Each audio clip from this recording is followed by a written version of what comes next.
ഇന്നത്തെ നമ്മുടെ റെസിപ്പി എന്ന് പറയുന്നത് ഇപ്പോൾ വൈറലായിക്കൊണ്ടിരിക്കുന്ന മസ്ക ബണ്ണിൻ്റെ റെസിപ്പിയാണ്. വളരെ എളുപ്പമാണ് ഉണ്ടാക്കാനായിട്ട്. അപ്പോൾ അതിനായിട്ട് ആദ്യം അൺസോൾട്ടഡ് ബട്ടറാണ് എടുത്തിരിക്കുന്നത്. 100 ഗ്രാം എടുത്തിട്ടുണ്ട്. ഇതൊരു ബൗളിലേക്ക് ഇട്ട് കൊടുക്കുന്നുണ്ട്. ബട്ടർ എടുക്കുമ്പോൾ റൂം ടെമ്പറേച്ചറിലുള്ള ബട്ടർ എടുക്കാനായിട്ട് ശ്രദ്ധിക്കുക. ഇനി നമുക്കൊരു വിസ്കോ അതുപോലെ തന്നെ സ്പൂണോ ഇല്ല ഫോർക്കോ എന്തെങ്കിലും വെച്ചിട്ട് ഈ ബട്ടർ നന്നായിട്ടൊന്ന് ബീറ്റ് ചെയ്തെടുക്കണം. നല്ലൊരു ക്രീമി ടെക്സ്ചറിലാക്കി എടുക്കണം. അപ്പോൾ ഞാനിപ്പോൾ വയറിംഗ് വിസ്ക് വെച്ചിട്ടാണ് ബീറ്റ് ചെയ്യുന്നത്. അപ്പോൾ ഒരുപാട് നേരമൊന്നും വേണ്ട, ഒരു 45 സെക്കൻഡ് അല്ലെങ്കിൽ 1 മിനിറ്റ് ഒക്കെ തന്നെ ധാരാളം മതിയാവും. നല്ല ക്രീമി ടെക്സ്ചറിൽ തന്നെ കിട്ടിക്കോളും. അപ്പോൾ ഇത് നല്ല ക്രീമി ആയിട്ട് വന്നിട്ടുണ്ട്. ഇനി ഇതിലേക്ക് നല്ലൊരു ഫ്ലേവറിനായിട്ട് വാനില എസൻസ് ആണ് ചേർത്ത് കൊടുക്കുന്നത്. അതൊരു 1/2 ടീസ്പൂൺ അളവിലാണ് ചേർത്ത് കൊടുക്കുന്നത്. ഇനി ആ ഒരു എസൻസും കൂടെ ഒഴിച്ച് നമുക്ക് ഒന്നുകൂടെ ഇതൊന്ന് മിക്സ് ചെയ്തെടുക്കാം. അതിനുശേഷം ഇനി മധുരത്തിനായിട്ട് ഇതിലേക്ക് ചേർക്കേണ്ടത് മിൽക്ക് മെയ്ഡാണ്. അപ്പോൾ മധുരത്തിന് ആവശ്യത്തിന് നമുക്ക് ചേർക്കാം. ഞാനിപ്പോൾ ഒരു 2 ടേബിൾ സ്പൂണോളം മിൽക്ക് മെയ്ഡ് ചേർത്തിട്ടുണ്ട്.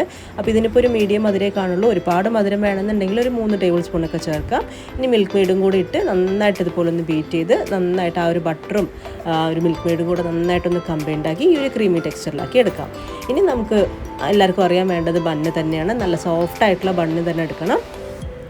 ഇനി ബണ്ണ് ഇതുപോലെ നൈഫ് വെച്ചിട്ട് നടുവേ ഒന്ന് കീറി കൊടുക്കാം. അപ്പോൾ മുഴുവനായിട്ടും കട്ട് ചെയ്തെടുക്കരുത്. 3 സൈഡും കട്ട് ചെയ്ത് ഇതുപോലെ ഒന്ന് വിടർത്തി എടുക്കാനേ പാടുള്ളൂ. ഇനി നമ്മൾ ഉണ്ടാക്കി വെച്ചിരിക്കുന്ന ആ ഒരു ക്രീമിൽ നിന്ന് കുറേശ്ശെയായിട്ട് എടുത്തിട്ട് ഈ ബണ്ണിൻ്റെ 2 സൈഡിലേക്ക് നന്നായിട്ടൊന്ന് തേച്ച് കൊടുക്കാം. അപ്പോൾ നമ്മളിപ്പോൾ എടുത്തിരിക്കുന്ന ഈ ഒരു ക്രീം 4 ബണ്ണിനുള്ള ക്വാണ്ടിറ്റിയാണ്. അപ്പോൾ അതിനനുസരിച്ച് തന്നെ ക്രീം തേച്ച് കൊടുക്കാം. നിറച്ചും ക്രീം തേച്ച് കൊടുക്കുമ്പോൾ നല്ല ടേസ്റ്റ് ആയിരിക്കും കഴിക്കാനായിട്ട്.